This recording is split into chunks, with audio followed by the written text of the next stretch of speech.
Well, after we had 4 children, my husband, who's soon to be ex-husband, had a vasectomy after our 4th daughter without telling me. And I was very upset, very just like, I didn't even want to have sex with him anymore, because I was like, why would you do that? It's like taking something away from me. So we kind of struggled for a couple of years, and you know, I just kept wanting a baby. And so he said he would get a reversal, and we were all happy and ready to go. And we found out it was like $4,000 to get a reversal. So that was, we're not doing it, obviously. And because we have 4 healthy children, why would we do that? Why would we have more? And so he went to work, and then he called me a couple days later, and he said, you know, book the surgery. And I was like, what? He's like, well, I got a side job and it's like $3,800 in my pocket, so book it. So I booked it, he went through with it, and then everything that could have went wrong. He had like an infection, and his balls blew up to like a huge thing. He had to get a shunt put in it and get it drained, and the doctor said, you know, basically, we don't think it's gonna work. You know, maybe it might, maybe it won't. So of course I'm devastated, because we just spent $4,000 and it didn't work. And so we waited a bit, and then we decided to go the next step, and we looked into IVF. So we just kind of were researching how much this is going to cost, and it's phenomenal how much it costs. And so by then he was like, well, we're already this far, you know, let's do this anyway. So we ended up taking a loan out to do the IVF, which we're still paying, but it's worth it. And it cost us about $16,000, I'm not gonna lie. Yeah, so we took out the loan, and then we paid a lot of like out-of-pocket expenses, like for different meds and things, because a lot of the stuff is not covered. But the IVF clinic was really good, and they did give us like the things they would just give it to us like for free, for no charge. So he did, we ended up having to do ICSI, which is where they inject, or they go right into the scrotum, or right into the sac where the sperm is, and they extract it right out, because he had a blockage, like it couldn't come out. His sperm count was so low that it was just, nothing worked. So they had to go right in. They did that on the same day that I had my egg retrieval. So I came out of there, we walked in this room, and the doctor's like, okay, take your pants off. And he's like, what?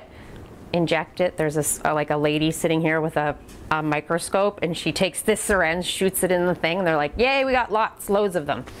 So that was that. They took them, and they ended up fertilizing 9, and then 5 made it to the next stage where they keep them, and then we ended up having 4 that survived and went on to like the 4th day. So we transferred 2, and you have to pay every year $235 to freeze the embryos. So I paid that for probably like 3 years before I would like let go. And I was like, okay, and that's when I started having a grandkid. So I was like, okay, I'm not having any more babies, like we're done, right?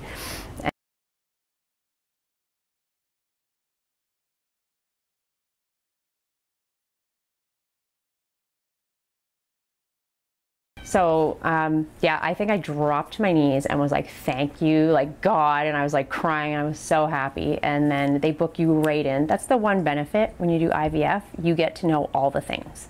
Like you get to see the minute that the embryos are there, like I gave you that picture, you get to see it being transferred into your uterus, like all the things, and you get to see that little heartbeat, the little fetal pole, like right away, within like 5 weeks.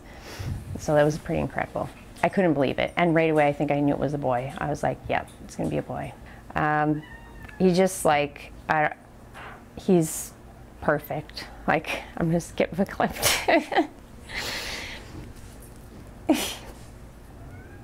I love him a lot, so the bond is really strong, and I'm trying to raise him like a good man. Like he knows ladies first, and he compliments his sisters because he has so many. So he knows how to treat a lady, so I'm gonna stick with that. Yeah, because even though they tell you what you're having and you see it on the screen until you like hold the baby, it's crazy. But yeah, I enjoy giving birth. I don't like labor, but I like giving birth. It's my favorite part, and I usually pull the baby out myself, and the doctor will always say, like, tell me when you feel like pushing, and I never do because I don't want them bugging me, so I just kind of go in my zone. And yeah, when I pulled him out, I was like, let me see, and I had him like this in my hand, and I kind of looked, and I was like, it's a boy, thank God. And yeah, and I just, oh, it was the best thing ever.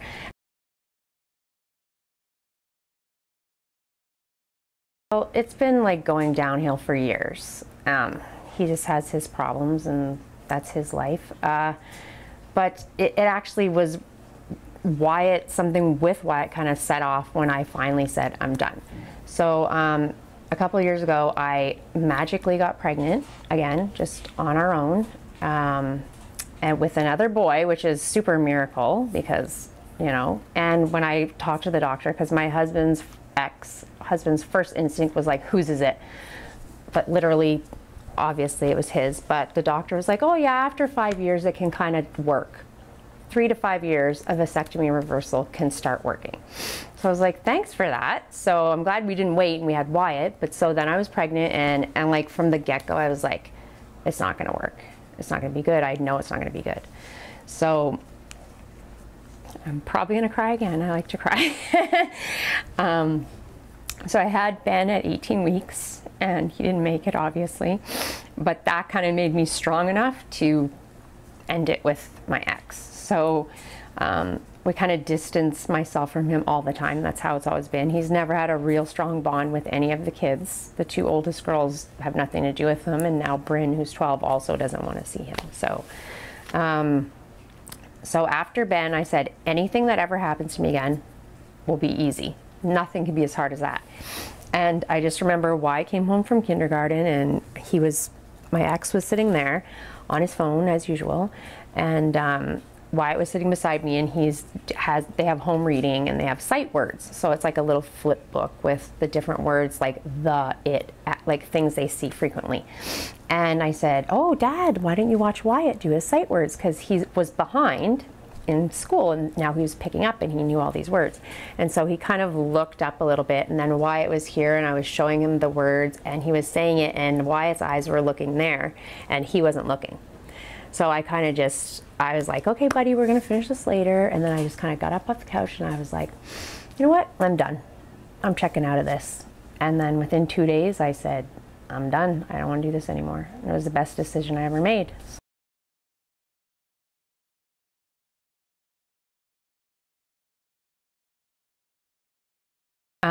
Well, first of all, I don't have that negative cloud over my life, and my kids can be kids, and they can laugh, and they can be loud, and they can be messy, and they can do all the things they want, and my house is always full of kids, like all the time, and that's all I've ever wanted is for that. And I reconnected with someone that I met 16 years ago, and I had actually left my ex 16 years ago, and I had the 2 oldest girls, and I left him and I was with this man, and he was like the best father to my kids in that little bit of time in their life.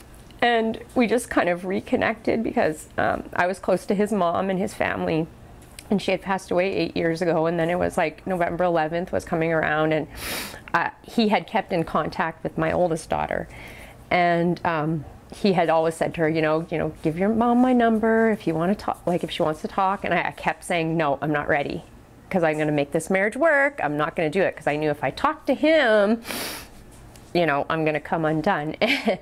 And so we just happened to reconnect, and the second we saw each other, it was like a fairy tale. Like Jade was standing there, my oldest, because she kind of orchestrated it, and she was standing there going, true love does exist, and just like, because she's such a princess, right? And it really does. So I'm so happy, and my kids are happy, and he's an amazing father, and if I could have 10 more kids with him, I would.